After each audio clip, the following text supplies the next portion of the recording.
সকল প্রিয় বন্ধুরা, আজকে আবার চলে এলাম একটি নতুন নাস্তা নিয়ে। ভীষণই মুচমুচে মজাদার খাস্তা একটি নাস্তা। যখন আমাদের হাতের কাছে কিছুই থাকে না, তখন আমরা ভীষণই টেনশানে পড়ে যাই যে কীভাবে নাস্তাটি তৈরি করব। কিন্তু নাস্তা তো আমাদের তৈরি করতেই হবে।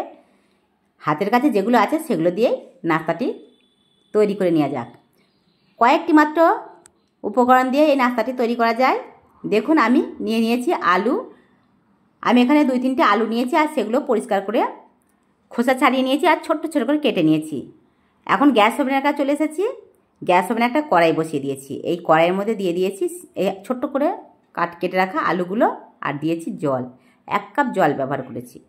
এই আলুগুলো একটু ডুবে থাকলেই হবে। অন্য সাইডে আমি 1 কাপ ময়দা নিয়েছি। এটাকে পরিষ্কার করে আমি চেলে নিচ্ছি, এর মধ্যে যেন কোনো রকম নোংরা না থাকে। আলুটিও এক সাইডে সিদ্ধ হচ্ছে, অন্যদিকে আমি এটা তৈরি করে নিচ্ছি একটা পারফেক্ট ডো। এর মধ্যে 1/2 চামচ লবণ আর 2 চামচ মতো ঘি দিয়ে এটাকে আমি একটা পারফেক্ট ডো তৈরি করে নেব। এই কারণে প্রথমে ঘিটা এই ময়দার সঙ্গে মিশিয়ে নেব, আর যখন এটা মেশানো হয়ে যাবে তখন আমি এটাকে ধীরে ধীরে জল দিয়ে একটা পারফেক্ট ডো তৈরি করে নেব। যখন এই ধরনের গুটি বেঁধে আসবে তখনই বুঝতে পারবেন যেটা পারফেক্টভাবে তৈরি হয়েছে। এখন এর মধ্যে জল দেওয়া যাবে আর ধীরে ধীরে ডোটাও তৈরি করে নেওয়া যাবে। সেই কারণে এখন আমি এর মধ্যে জলটা দিচ্ছি। জলটা কিন্তু একবারে দিয়ে দেবো না, তাহলে এটা একদমই সফট হয়ে যেতে পারে। কারণ এই ডোটা যদি একদম সফট হয়ে যায় তাহলে আমার নাস্তাটি একদমই মুচমুচে ক্রিসপি খাস্তা হবে না। সেই কারণে এটাকে আমি একটু সফট রাখবো না, একটু টাইট করব। আর এটাকে আমি রেখে দেবো রেস্টে 30 মিনিট। আর ততক্ষণ দেখে নেব আলুটি সিদ্ধ হয়েছে নাকি। আলুটি একদমই সিদ্ধ হয়ে গেছে। এটাকে আমি জল ঝরিয়ে তুলে নেব। গ্যাস ওভেনটাকে অফ করে দেব। এই আলু দিয়েই তৈরি করে নেব একটি পুর।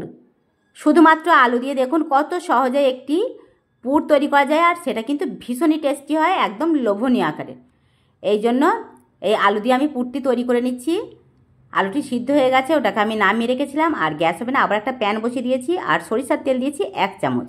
কয়েকটি ছোট্ট ছোট্ট করে কেটে রাখা আদার টুকরো আর 1/2 চামচ মতো গোটা জিরা। এখন দিয়ে দেবো কিছু কাঁচা মরিচ টুকরো। এগুলো দিয়ে কিছুক্ষণ আমি ফ্রাই করে নেব।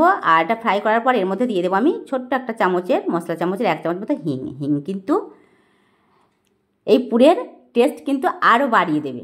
দিয়ে দিয়েছি সিদ্ধ করে রাখা আলু। এই আলুগুলো দেওয়ার পর এর সঙ্গে ভালোভাবে আমি মিশিয়ে নেব।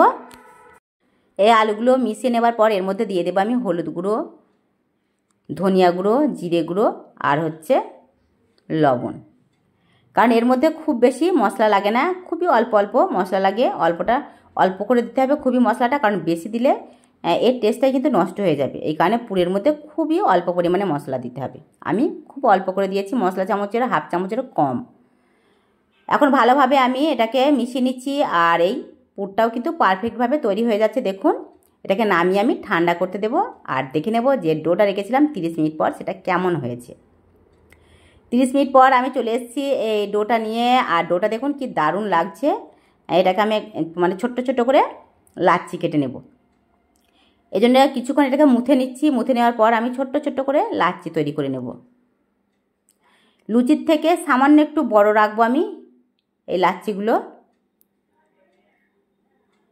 সবগুলো আমার কাটা হয়ে গেছে, এগুলোকে আমি রেখে দেব। আর একটি একটি করে আমি নেব আর তৈরি করে নেব এই দুর্দান্ত নাস্তাটি। একটি লাচ্ছি আমি নিয়েছি আর এটাকে আমি ধীরে ধীরে বেলে নিচ্ছি। লুচির থেকে একটু বড় আকারে বলেছি বেলবো, কারণ লুচির মতো একদমই ছোট্ট হবে না, তার থেকে একটু বড় করব। আর রুটির থেকে কিন্তু এটা অনেকটা আবার ছোট হবে। একটু পাতলা করে বেলতে হবে, খুব বেশি এটাকে মোটা করা যাবে না। মোটা করলে এটা মুচমুচে খাস্তা হবে না, একদম এটা বাজে লাগবে খেতে। সেই কারণে অবশ্যই একটু পাতলা করার চেষ্টা করবেন। এটাকে আমি গোল করে বেলে নিয়েছি। এর মধ্যে দিয়ে দেবো সাদা রিফাইন অয়েল 1/2 চামচ আর দিয়ে দেবো কিছু ময়দা। এই ময়দাগুলো দিয়ে দিয়েছি এর মধ্যে। একসঙ্গে তেলের সঙ্গে মাখিয়ে আমি পুরো 4 সাইডে লাগিয়ে নিয়েছি। এখন যে লেয়ারগুলো করব তার জন্য ভাঁজ করে করে এর উপরে আমি দিয়ে দিচ্ছি। দেখুন কিভাবে আমি ভাঁজটা করছি। যেভাবে আমরা পরোটা তৈরি করি সেইভাবেই কিন্তু আমি এই ভাঁজটি দিয়ে নিচ্ছি প্রথমে। আর প্রত্যেকটা ভাঁজে কিন্তু আমি ওই তেলটা মাখিয়ে নিয়েছি। এখন এটাকে একটু হাতের সাহায্যে চেপে চেপে দেবো। এটাকে আবার আমি একবার বেলে নেব। এটা ধীরে ধীরে এবার আমি বেলে নেব। আর 4 সাইডগুলো আমি একটু হালকা করে মুড়ে দিয়েছি। দেখুন কত সুন্দর লেয়ার আসবে, দেখে বুঝতেই পারছেন। আর কতটা সুন্দর স্পঞ্জিভাবে এটাকে দেখা যাচ্ছে। এর লেয়ারগুলো দারুণভাবে আসবে। এটাকে আমি চৌকো করে বেলে নিচ্ছি। প্রথমে চৌকো করে দেখুন বেলা হয়ে গেছে। তারপরেও যদি মনে করা হয় যে এটাকে আরও একটু সুন্দরভাবে শেপটা দেব, তাহলে অবশ্যই একটা ছুরির সাহায্যে চারি সাইডগুলো এইভাবে কেটে নিতে পারেন। আমি এটাকে কেটে নিচ্ছি। আর যদি ঠিকঠাকভাবে বেলা হয় তাহলে না কাটলেও হবে। আমি এটা সুন্দর একটা শেপ দেওয়ার জন্য কেটে নিয়েছি। আর এক সাইডে কিন্তু আমি দিয়ে দিচ্ছি এই পুরটি ধীরে ধীরে দেওয়ার পর আমি এটাকে ভাঁজ করে নিয়েছি। প্রথমে একটা ভাঁজ দিয়ে নিয়েছি, দেখুন এই ভাঁজটাকে কিন্তু আবার একটা আমি ভাঁজ দেবো। আমি এটাকে ডাবল ভাঁজ দেবো, কারণ একবার ভাঁজ দেওয়ার পর কোণ থেকে আবার একটা আমি ভাঁজ দিচ্ছি। ভাঁজ দেওয়ার পর এটাকে দেখুন আমি ধীরে ধীরে হাতের সাহায্যে আলতো করে এটাকে মুড়ে দেবো। খুব বেশি মোড়া যাবে না, তাহলে লেয়ারগুলো কিন্তু একদমই খুলবে না, এটা খেতেও কিন্তু ভালো লাগবে না। সেই কারণে খুবই আলতোভাবে এটাকে আমি ভাঁজটা দিয়ে নিয়েছি আর মুড়িয়ে নিয়েছি। এইভাবে আমি প্রত্যেকটা ধীরে ধীরে তৈরি করে নেব। সবগুলো আমার তৈরি হয়ে গেছে, দেখুন কি দারুণ লাগছে দেখতে। আর এটা যখন একদম পুরোপুরিভাবে তৈরি হয়ে যাবে তখন খেতেও কিন্তু ভীষণই মজাদার হবে।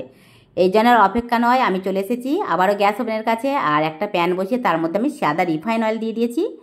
তেলটা যখনই গরম হয়েছে তখনই আমি ধীরে ধীরে এগুলো দিয়ে দিয়েছি। গ্যাসের ফ্লেমটা কিন্তু অবশ্যই লো টু মিডিয়ামে রাখবেন, হাইতে দেবেন না, তাহলে এই লেয়ারগুলো খুলবে না আর এটা উপর থেকে পুড়ে যাবে, ভিতর থেকে একদমই মুচমুচে খাসতে হবে না। সেই কারণে আমি ধীরে ধীরে এটাকে তৈরি করে নেব। আর এক সাইডটা হালকা যখনই হয়ে আসবে তখন আমি উল্টে দেবো। এটাকে আমি 2 থেকে 3 বার উল্টে দেবো। আর দুই সাইডটাই কিন্তু আমি ভালোভাবে ভেজে নেব। এটা একটু লাল লাল করে ভাজবো, তাহলে খেতেও ভালো লাগবে আর এটা মুচমুচে হবে। এই কারণে সবগুলো আমার ভাজা হয়ে গেছে। দেখুন কি দারুণ একটা কালার এসছে, আর দেখে বোঝা যাচ্ছে যে এটা কতটা ক্রিসপি মুচমুচে হবে। সবগুলো আমি ধীরে ধীরে তেল ঝরিয়ে তুলে নিয়েছি। সবগুলো আমার তৈরি হয়ে গেছে আর এগুলো খাওয়ার জন্য আমি পুরোপুরি রেডি করে নিয়েছি। দেখুন কি অসাধারণ হয়েছে, দেখতে যেমন লোভনীয় হয়েছে, খেতেও কিন্তু ভীষণ মজাদার। এইভাবে প্রত্যেকটা যে নাস্তা, সেই প্রত্যেকটা নাস্তা দারুণভাবে তৈরি হয়ে গেছে। এইভাবে তৈরি করুন আর খেয়ে দেখুন আমার প্রিয় বন্ধুরা কেমন লাগে। আশা করি আপনাদের অনেক অনেক ভালো লাগবে। আর ভালো লাগলে লাইক কমেন্ট শেয়ার করতে ভুলবেন না। এর আওয়াজটা শুনে নিশ্চয়ই বুঝতে পারছেন এটা ভীষণই ক্রিসপি মুচমুচে হয়েছে। এইভাবে প্রত্যেকটা নাস্তা দারুণভাবে তৈরি হয়েছে, আপনারাও তৈরি করুন আর খেয়ে দেখুন।